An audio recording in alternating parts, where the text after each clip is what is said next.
Hai semuanya, selamat datang kembali di channel Ujang Halu. Pemirsa, ada unggahan terbaru dari HBS Timnas ya. Di sini dengan judul akhirnya ada jawaban penjelasan tegas Bawaslu. KPU resmi lakukan hal luar biasa ini untuk pemilu. Mari kita simak penjelasan dari Bawaslu dan pihak-pihak yang terkait di sini. Jelas dari kita ini orang partai tidak lupa. Kalau tidak rusak partai. Dari kami gariskan begini, tidak. Untuk apa? Untuk mencari kebenaran yang sesungguhnya, supaya jangan ada insinuasi apa, jangan ada suara-suara. Ya kita letakkan secara proporsional. Mari kita teliti secara konstitusional. Caleg itu ada saksi di TPS, partai ada saksi di TPS, capres, cawapres, kandidat ada saksi di TPS. Di TPS ada Bawaslu, aparat juga ada di sana. Terbuka untuk diambil gambarnya. Saya kira pengawasan yang berlapis-lapis seperti ini akan menghilangkan adanya kecurangan. Tapi kalau memang ada betul, ada mekanisme untuk ke Bawaslu, mekanisme nanti persidangan di MK, saya kira sudah diatur semuanya kok. Jadi janganlah teriak-teriak curang. Ada bukti langsung bawa ke Bawaslu, ada bukti bawa ke MK. Bukti ya. Pertama, teriak curang bukan ada bukti. Bawaslu tidak bisa mengomentari hal apapun tentang hal tersebut. Hal tersebut diatur dalam Undang-Undang Nomor 3, di Undang-Undang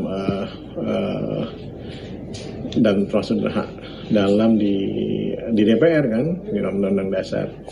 Jadi mekanisme itu ada di dalam partai politik dan juga di DPR. Bawaslu, fokus kami adalah pada penanganan pelanggaran dan pengawasan tahapan penyelenggaraan yang sampai sekarang penyelenggaraan sudah masuk tahapan rekapitulasi berjenjang di tingkat kecamatan. Itu yang bisa kami sampaikan, dan itu kami tidak bisa komentar apapun mengenai hal tersebut. Dalam Undang-Undang 7 itu tidak ada namanya nomenklatur kecurangan, yang ada pelanggaran. Pelanggaran apa yang terjadi? Ada pelanggaran-pelanggaran administrasi, pelanggaran tindak pidana terjadi. Namun apakah kemudian bisa membatalkan hasil pemilu? Ya pada titik ini tidak ada temuan Bawaslu yang bisa menyatakan bisa kemudian diambil kesimpulan demikian. Tapi tergantung juga hasil nanti dari penyelenggaraan PSU, kemudian juga temuan-temuan di lapangan kita yang sekarang masih dilakukan. Hak angket ini nyaring, rasa-rasanya hak angket ini ramai di ruang publik, tapi pada level keputusan elit, ketua-ketua umum partai, pimpinan-pimpinan fraksi, rasa-rasanya sulit untuk diwujudkan. Karena kalau mau jujur sebenarnya hak angket ini adalah domain elit, yaitu domain ketua umum partai dan domain pimpinan-pimpinan fraksi yang saya kira kalau mereka berkehendak, hari ini pun hak angket itu bisa terwujud. Tapi pada saat yang bersamaan, kalau elit-elit fraksi, pimpinan-pimpinan partai itu tidak bersepakat dengan hak angket sampai kapanpun, senyaring dan sekuat apapun narasi soal hak angket, saya kira hanya sebatas pepesan kosong yang tidak bisa diwujudkan untuk mengungkap dugaan-dugaan yang terkait dengan kecurangan pemilu di 2024 ini, Mas. Rencana saya yang paling jangka pendek adalah konsentrasi dengan sangat serius menunggu keputusan tanggal 20 rencananya yang diperkirakan akan maju. Dan kita masih berpikir seandainya terjadi hal yang lain pun harus kita mitigasi. Saya lebih pada konsentrasi tanggung jawab saya sampai semuanya tuntas. Tapi saya ingatkan, mari kita jaga persatuan, jangan nge-hoax, kita pakai jalur konstitusi. Ya, terima kasih ya. Investigasi yang kita lakukan di lapangan sehingga kita betul-betul sama komitmen untuk menjaga bagaimana demokrasi itu betul-betul berjalan dengan seadil-adilnya dan sejujur-jujurnya. Tapi ternyata kita menemukan banyak kejanggalan dan pelanggaran yang terjadi di lapangan, baik di level TPS, bagaimana mobilisasi dan intimidasi dan money politik itu terjadi, bahkan di Sirekap itu sendiri beberapa anomali yang ditemukan oleh kawan-kawan tim media, sehingga kita mengambil kesimpulan dengan Pernyataan tegas keras Bawaslu soal hak angket kecurangan pemilu 2024. Begini katanya, Tonton video ini hingga habis karena masih banyak berita-berita lengkap dan mengejutkan sampai akhir video ini. Ketua Badan Pengawas Pemilu Bawaslu, Rahmat Bagja, mengungkapkan jika Bawaslu tak akan ikut campur dalam hak angket DPR RI yang diusulkan oleh Capres nomor urut 3, Ganjar Pranowo. Bagja mengatakan jika hak angket sepenuhnya adalah wewenang dari partai politik parpol dan juga DPR. Untuk hak angket, Bawaslu tidak bisa mengomentari hal apapun. Jadi mekanisme itu ada di partai politik dan juga di DPR, ujar Bagja saat ditemui di kantor Bawaslu Jakarta Jumat 23 Februari 2024.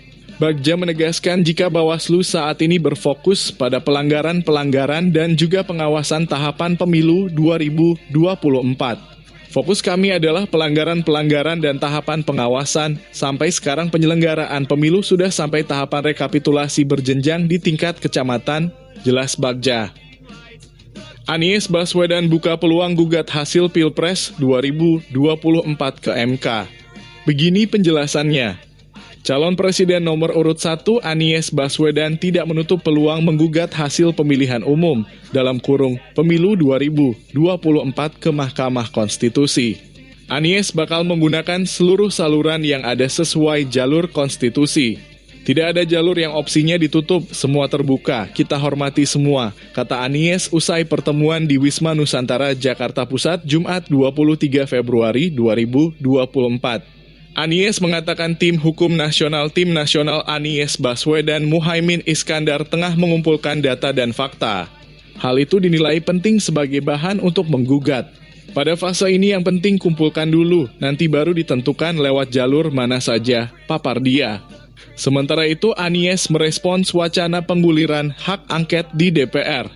Rencana itu diinisiasi pengusung pasangan calon nomor urut 3 Ganjar Pranowo Mahfud MD, PDI Perjuangan. Kalau menyangkut angket seluruhnya ada di dalam wilayah partai, biar pimpinan partai, sekjen sekretaris jenderal, dan ketua yang bicara jelas dia. Akhirnya ada jawaban. KPU akhirnya lakukan hal ini. KPU klaim sudah perbaiki data penghitungan suara Pilpres di 74.181 TPS. Komisi Pemilihan Umum KPU mengklaim sistem informasi rekapitulasi Sirekap yang sempat bermasalah dalam penghitungan perolehan suara pemilu 2024 sudah diperbaiki secara bertahap sejak 15 Februari. Ketua KPU RI Hashim Asyari merinci perbaikan Sirekap Pilpres sudah dilakukan di 181 TPS. Kemudian Pileg DPR sebanyak 651 TPS dan untuk pemilu DPD RI sebanyak 512 TPS.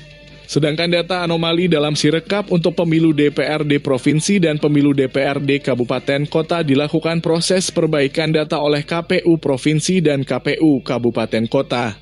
Kata Hashim di kantor KPU RI, Jakarta Pusat, Jumat 23/2/2024.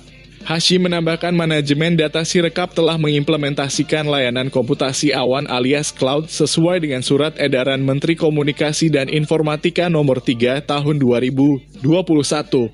Lebih lanjut, Hashim menyebut penghitungan suara berjenjang pun sudah dilakukan secara bertahap. Rapat pleno terbuka rekapitulasi hasil penghitungan suara di tingkat kecamatan menurutnya akan berlangsung hingga 2 Maret mendatang. Kemudian untuk jadwal rapat pleno kabupaten atau kota dilakukan hingga 5 Maret.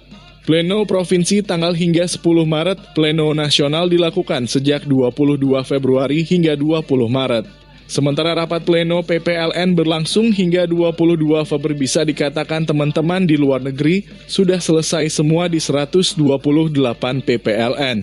Hanya satu yang ditunda yaitu PPLN di Kuala Lumpur, ujarnya. Ganjar angkat suara soal masa depan politiknya usai Pilpres. Bikin terkejut begini katanya.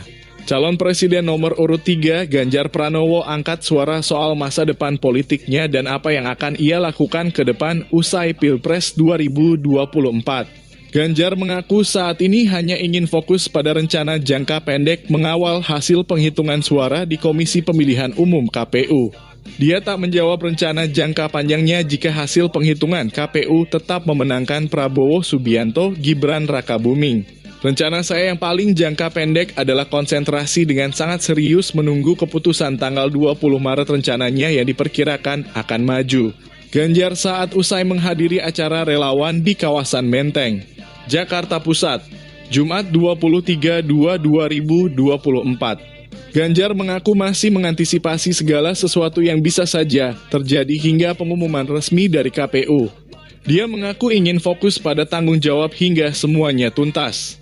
Yang diperkirakan akan maju dan kita masih berpikir seandainya terjadi hal yang lain pun kita mitigasi, kata dia. Namun Ganjar mengingatkan kepada para pendukungnya untuk tetap menjaga persatuan dan tidak menyebarkan hoaks serta menggunakan jalur konstitusional.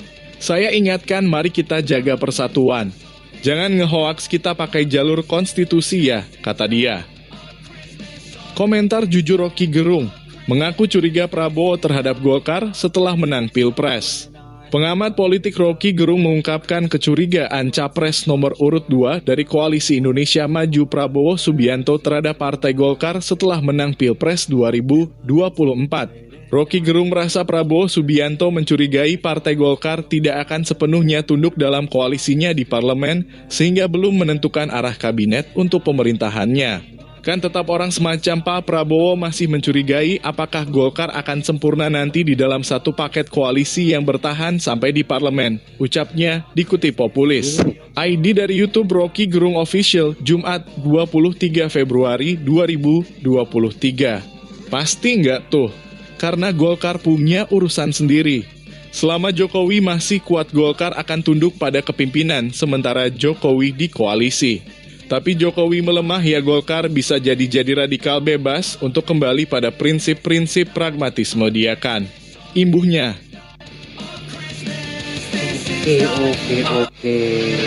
Wow. Jadi seperti itu guys ya, semoga saja informasinya bisa kalian terima. Apabila masih kurang jelas kalian bisa menuju ke HBS Timnas ya, atau kalian bisa lihat di deskripsi. Ujang seperti biasa cantumkan sumber videonya di sana ya. Wow. Oke, makin menarik juga ya ini. Kelanjutannya nanti akan seperti apa ya ini kalau misalkan pihak Bawaslu ini udah ngasih penjelasan seperti ini. Apakah sudah mulai terkondisikan atau masih panas-panas juga nih ya? Oke, mungkin kita akan tunggu saja update-nya. Ujang ucapkan terima kasih kepada kalian yang sudah nyimak bareng bersama Ujang. Meskipun Ujang tahu kalian sudah pada nonton video ini pastinya ya, kebanyakan. Tapi buat yang belum nonton, tenang, ada teman. Ujang juga kebetulan belum nonton video barusan ya. Nah, mungkin sekian, Ujang lupa pamit, sampai jumpa lagi di next video.